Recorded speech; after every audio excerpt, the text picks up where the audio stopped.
baginda kita Nabi Muhammad SAW yang telah berjuang susah payah mengangkat khususnya kaum wanita dari lembah kebodohan, kehinaan kepada puncak yang penuh dengan kemuliaan. Terima kasih kepada SMP Jaya dan para tim yang telah memberikan waktu kepada saya untuk menyampaikan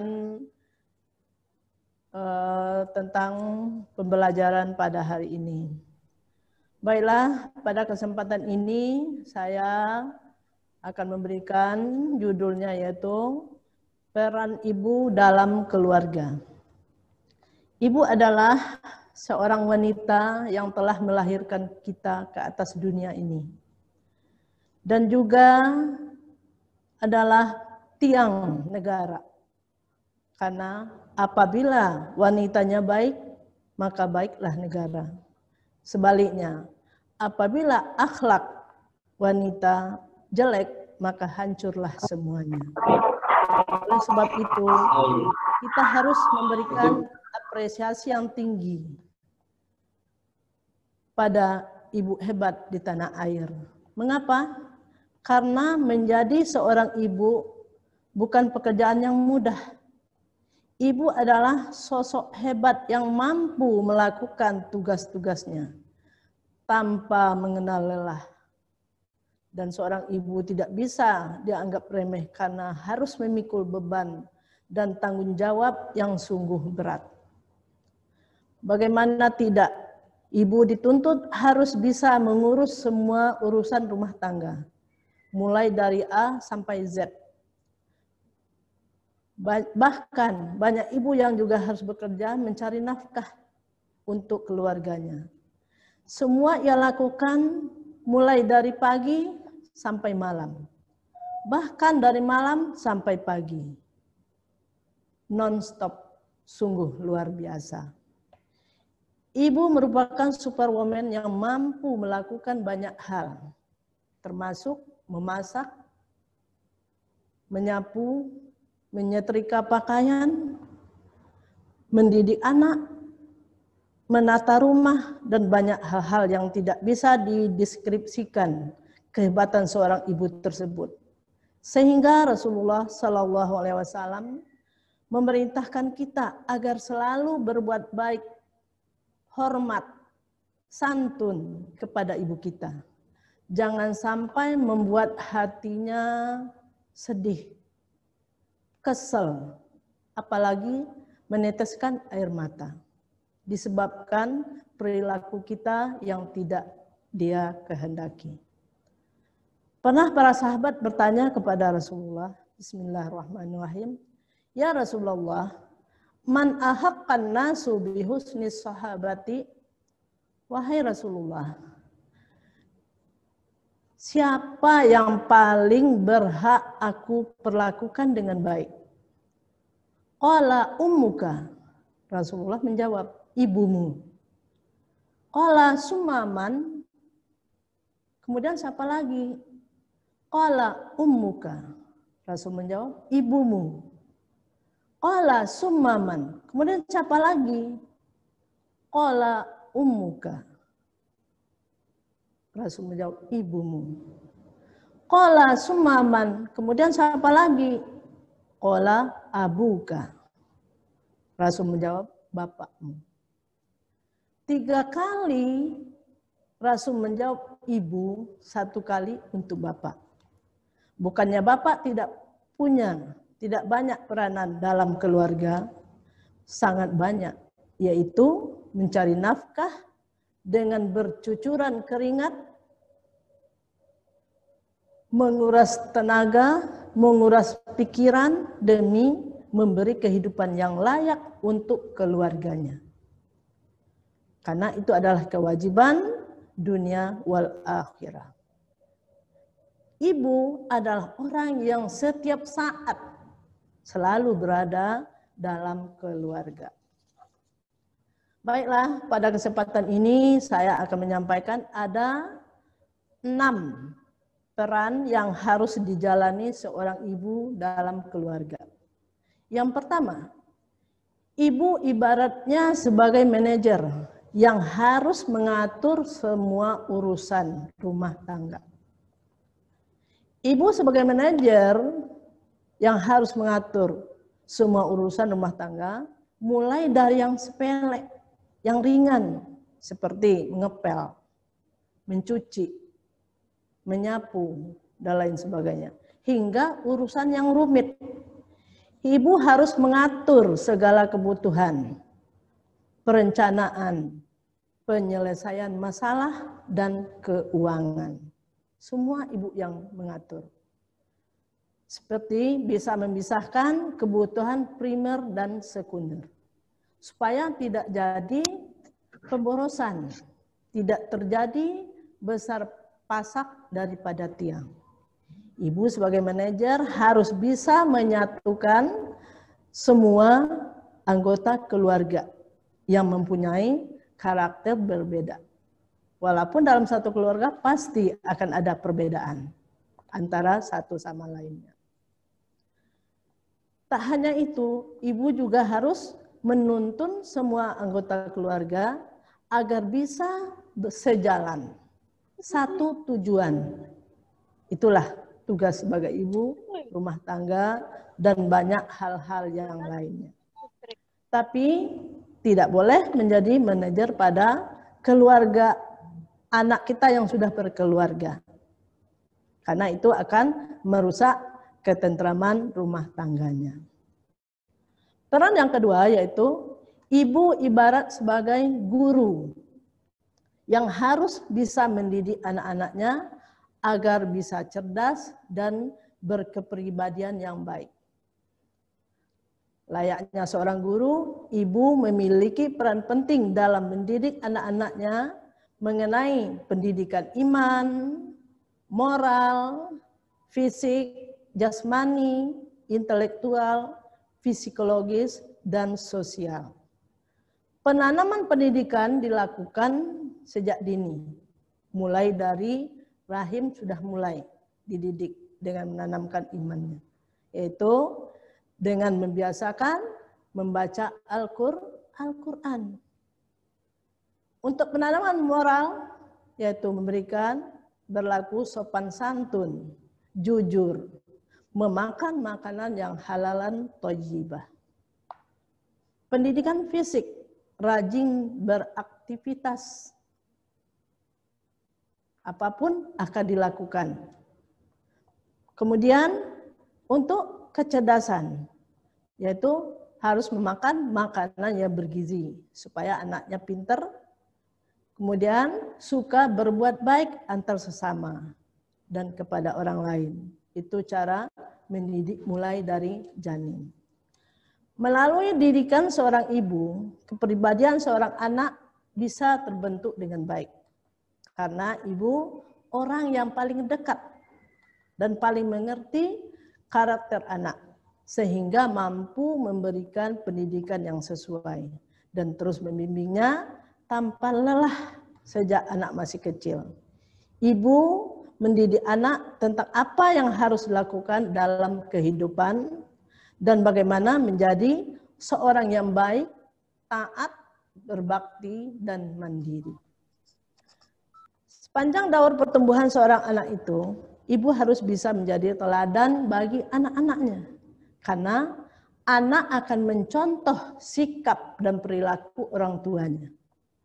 Apabila ada tingkah laku yang menyimpang, kejelian ibu memperbaiki hal tersebut. Dan agar setiap keluarga tumbuh menjadi manusia yang cerdas, berkepribadian yang baik, berkarakter, dan berguna untuk orang lain. Begitu juga harapan kepada kita sebagai guru, kebalikan dari ibu rumah tangga. Kita sebagai guru harus bisa juga menjadi ibu sendiri. Kita mengajar anak-anak dengan penuh kasih sayang dan keikhlasan. Jangan sampai kita sebagai guru yang sebenarnya mendidik anak, tetapi kita tidak ada keakraban sehingga kita tidak begitu didengar oleh anak didik kita. Jadi antara ibu di rumah dan ibu di sekolah harus ada sinkronisasinya. Apa yang dilakukan ibunya di rumah, dia penuh perhatian ke anaknya, penuh keikhlasan, mendidiknya, penuh kesabaran. Dan kita sebagai guru di sekolah diharapkan seperti itu juga. Apalagi pada masa pandemi COVID ini. Ini adalah masa ibu atau orang tua diuji kesabarannya. Kecerdasannya juga diuji dalam mendidik dan mencerdaskan anaknya. Jadi bagi orang tua yang selalu sibuk di luar, dalam masa-masa pandemi ini, dia selalu akan sibuk di rumah untuk mendampingi anaknya dalam belajar, dalam bersikap, dalam beraktivitas, dan beribadah kepada Allah. Karena guru tidak bisa untuk memantau di rumah. Memantaunya hanya dengan melalui absen. Diperintahkan kepada anak untuk melaksanakan sholat di awal waktu. Dengan melalui pemantauannya dengan absen. Kemudian memerintahkan anak sebelum belajar sholat duha. Kita pantaunya melalui absen. Kemudian anak tadarusan. Itu bisa kita pantau melalui video atau Zoom. Apakah benar dia membaca Al-Quran atau tidak. Kemudian kita memberikan pembelajaran. Kita jelaskan, jangan sampai kita beri tugas tapi tidak dijelaskan. Banyak kendala dari orang tua, namanya pelajaran sudah sekolah menengah ini agak sulit. Sementara orang tuanya hanya tamat SD. Kemudian anaknya bertanya tentang penjelasan pelajaran tersebut. Sudah jelas orang tua tidak akan bisa. Jadi tugas kita sebagai guru untuk menjelaskan pembelajaran kita harus betul-betul anak paham. Jangan hanya memberi tugas. Kemudian tugas yang dilakukan anak itu kita berharap dia melakukannya sendiri. Dan hasil tugas dari anak tersebut kita berikan penilaian. Kenapa? Karena itu adalah memotivasi anak supaya mengerjakan tugas. Oh, tugas saya dinilai. Berarti saya dapat nilai. Itu penilaian itu adalah suatu penghargaan yang bagus sekali kepada anak. Inilah harapan saya kepada Bapak dan Ibu guru. Sebagai orang tua di sekolah, kita memberikan semangat motivasi kepada anak-anak. Walaupun dalam mengajarnya mengalami kesulitan-kesulitan, halangan-halangan, yang namanya belajar melalui daring, ya pasti akan ada kendalanya. Tapi kita atasi dengan sabar. Karena kalau mendidik itu kalau dilandasi dengan jiwa seorang pendidik yang benar, insya Allah dikerjakan dengan senang, dengan semangat, dan berbahagia melihat anaknya sukses. Yang ketiga yaitu, ibu ibarat sebagai koki yang harus kreatif dalam menyajikan makanan untuk disantap keluarga. Ibu sebagai koki atau chef yang harus bisa sekreatif mungkin ketika sedang memasak dapur. Ibu akan memutar otaknya untuk memasak menu yang enak, yang lezat, yang bergizi untuk para anggota keluarga. Yaitu mulai dari sarapan pagi, makan siang, dan makan malam. Sehingga yang dimasak ibu itu dengan penuh rasa cinta agar gizi anggota keluarganya selalu terpenuhi. Bahkan bangun tidur yang dipikirkan mau sarapan apa dulu. Kalau pergi ke pasar mau beli apa yang enak. Pikirannya adalah untuk menjadikan keluarganya berbahagia dengan hasil masakannya tersebut. Yang keempat yaitu ibu ibarat sebagai perawat yang harus bisa merawat anak-anaknya sejak mereka masih bayi. Kalau kita bayangkan dari kecil, pengorbanan ibu kepada kita, tidurnya jadi tidak sempurna. Kalau melihat anaknya nangis, pertama kalau nangis mungkin haus, dikasih susu. Masih nangis, diperiksa celananya, mungkin lagi beol atau lagi pipis, dibersihin lagi. Masih nangis lagi, oh mungkin masuk angin, dilumurin minyak kayu putih supaya anak tidak nangis. Masih nangis lagi, mulai merasa khawatir. Kalau begini harus dibawa ke dokter. Sehingga ibu betul-betul siaga, siang dan malam demi anaknya. Jadi perawat yang memperhatikan dari segi manapun kepada anaknya.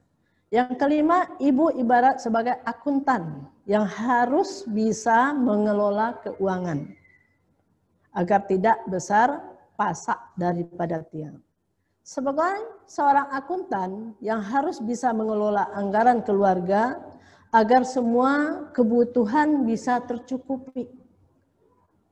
Adapun kebutuhan keluarga misalnya belanja bulanan, bayar sekolah anak-anak, serta membayar tagihan listrik dan telepon. Bahkan banyak ibu-ibu juga harus bekerja membanting tulang untuk mencari nafkah bagi keluarganya. Putusan untuk berkarir biasanya dilatar belakangi oleh banyak hal, seperti suami telah meninggal. Maka semua itu akan dilakukan oleh ibu. Atau bercerai. Serta pensiun. Namanya pensiun berarti duitnya juga berkurang. Itu harus bisa ibu mengatur. Agar tercukupi semua kebutuhan. Yang keenam terakhir yaitu ibu ibarat sebagai konsultan atau motivator yang harus menjadi konsultan yang handal, yang membangkitkan semangat anak saat putus asa dan tidak memiliki tujuan. Saat inilah ibu berperan sebagai pelindung, baik secara fisik maupun mental dan emosional.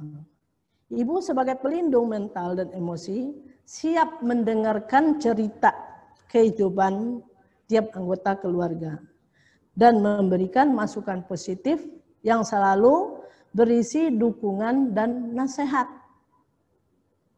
Makanya ibu itu suka dibilang bawel, selalu menasihati. Ada yang salah langsung menasihati.